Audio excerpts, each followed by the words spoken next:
Bom dia, eu sou Catarine e trago para vocês as principais notícias do mercado financeiro para hoje, sexta-feira, 14 de fevereiro. Bom, falando sobre o último pregão, ontem o Ibovespa fechou em alta de 0,38% a 124.850 pontos, impulsionado pela valorização da Vale e Petrobras no fim do pregão. Sem grandes novidades na agenda econômica brasileira, o índice acompanhou o cenário externo, reagindo à inflação nos Estados Unidos e às novas tarifas de importação decretadas por Donald Trump. O mercado oscilou com incertezas sobre as tarifas, mas se acalmou após a confirmação de que as medidas não entrarão em vigor de imediato. Os juros futuros recuaram ao longo da curva, acompanhando a queda nos rendimentos dos Treasuries após a sinalização de Trump. Nos Estados Unidos, o PPI subiu 0,4%, acima da projeção de 0,3%, e o núcleo do índice avançou 0,3%, o que elevou a cautela quanto à política monetária americana. Enquanto isso, os pedidos de auxílio-desemprego caíram, indicando que o mercado de trabalho segue estável.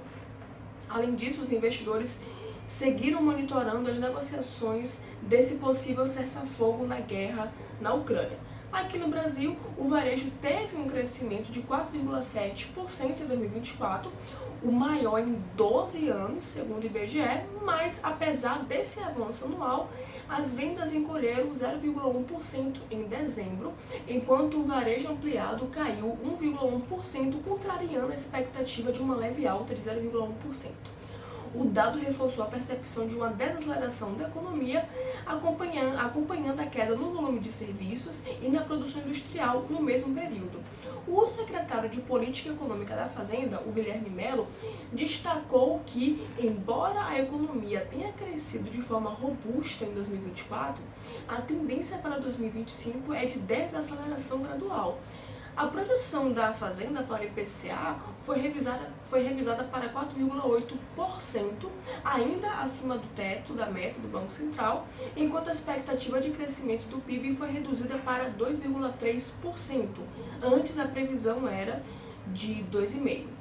O dólar encerrou o dia cotado a R$ 5,76, uma leve alta de 0,1%, após forte correção ao longo dos últimos meses. A moeda aparentemente encontrou um piso, o que reflete também a falta de novidades no cenário doméstico e as incertezas fiscais. O mercado acabou ignorando a desvalorização global do dólar e interpretou que as tarifas anunciadas por Trump ainda são um movimento estratégico para a negociação, já que não tem uma vigoração imediata, não vai vigorar ali, não vai impor de imediato. Entre as ações, Suzano e TOTS foram os destaques do Ibovespa, com ambas reagindo positivamente aos resultados de seus balanços. A Suzano registrou um prejuízo, mas o resultado foi considerado acima da expectativa, então levou as ações a fecharem em uma alta. Já a TOTS reportou um lucro líquido ajustado, um crescimento de 41,5% em relação ao mesmo período de 2023, o que superou as expectativas do mercado, com destaque para a unidade da Techfin. Por outro lado, as empresas ligadas ao ciclo de consumo doméstico apresentaram uma baixa após os dados do IBGE terem mostrado uma queda nas vendas em dezembro. Em um movimento de correção, após ganhos recentes, Braskem e Usiminas lideraram as altas, enquanto a Localiza e a BRF foram as maiores baixas, também refletindo esses ajustes de posicionamento. Entre os grandes pesos pesados, Petrobras e Vale encerraram o dia com suas ações próximas da estabilidade. Falando efetivamente agora da agenda do dia, hoje aqui no Brasil, apesar da atenção à PNAD contínua trimestral que sai hoje, o mercado opera sem grande influência externa, já que a ausência do Trump e a agenda fraca vão direcionar o foco realmente para a questão fiscal. A Fazenda segue atendendo às pautas prioritárias do governo Lula e as tarifas impostas por Trump não geraram e nem vão gerar preocupações imediatas, porque trazem prazos para negociações. Nem mesmo a citação do etanol brasileiro no memorando da Casa Branca foi um motivo de estresse nos mercados locais. O cenário interno segue marcado pelo esfriamento da economia, com a curva de juros já precificando taxas abaixo dos 15%. No âmbito político, Lula concede entrevista a uma rádio, que já está rolando na verdade, e participa de um anúncio de investimentos da Vale. Já o Gabriel Galípolo, presidente do Banco Central, ministra palestra para empresários da Fiesp e do Instituto para Desenvolvimento do Varejo, o IDV.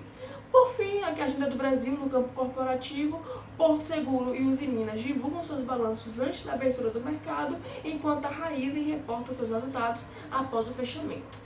Falando agora de Estados Unidos, a inflação que ontem surpreendeu, hoje o mercado vai acompanhar os dados de vendas no varejo e também da produção industrial. A venda do varejo tem uma previsão de queda e a produção industrial tem uma expectativa de desaceleração. Caso a atividade econômica americana apresente uma resiliência, as apostas em um Fed mais hawkish vão ganhando mais força. Já na Europa, os principais índices de ações estão operando sem uma direção definida, porque ainda estão reagindo às tarifas recíprocas anunciadas por Trump, mas também reagem ao PIB da zona do euro, que registrou um crescimento no quarto trimestre de 2024, tanto em relação ao trimestre anterior, quanto também na comparação anual. E por fim, falando do mercado asiático, as bolsas fecharam sem uma direção única, refletindo a cautela em relação ao plano tarifário dos Estados Unidos.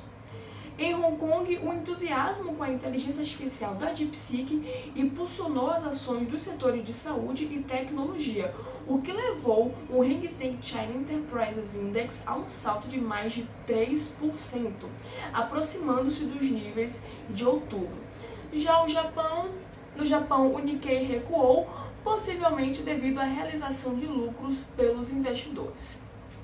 Agora, no setor de commodity, os preços do petróleo estão em alta, impulsionados pela crescente demanda e pelo adiamento das tarifas, enquanto as cotações do minério de ferro na China caíram, afetadas pelo ciclone tropical Zélia, que acabou impactando o maior polo de minério de ferro da Austrália. Bom, eu desejo a todos uma excelente sexta-feira, um bom final de semana e ótimos negócios.